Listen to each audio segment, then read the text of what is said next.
Beautiful মেয়ে, সুন্দর চেহারা, এক্সপ্রেশন সুন্দর, রোমান্টিক ক্যারেক্টার। এখানে একটা গ্রামের চঞ্চল মেয়ের ক্যারেক্টার করছে। প্রথম সিকোয়েন্স থেকে শুরু করছে। ওর ওই যে জিব্বাই কামড় দেওয়াটা এত জোস, মানে তো সুন্দর। প্রতিটা কথার মাঝখানে প্রতিটা কথার মাঝখানেই ছোট ছোট এক্সপ্রেশন আছে ওর সুন্দর, এবং একটা হাঁটার স্টাইল আছে। কি হবে যে হাতে একটা করে, এটা তো রিয়েল লাইফে, এটা সালুট না, এটা তো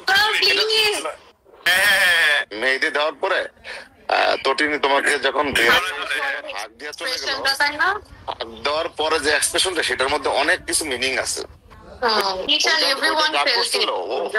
ওইটা ওর মনে আছে। আমি মনিটরে আমার চোখ দিয়ে পানি পড়ছিল। আমার ক্যামেরার একটা অ্যাসিস্ট্যান্ট, নাম বলে মুস্তাকিম, ও কাঁদতেছে, আর বাইরের অডিয়েন্স এলাকার লোকজনের চোখ দিয়ে ছলছল করে পানি পড়তেছে উইদাউট মিউজিক। আর রাতের টাইম ছিল 2টা, কেউ বোঝার উপায় নেই। এক্সপেরিয়েন্স ছিল 5 দিন, আমরা সবাই ফ্যামিলির মতো ছিলাম।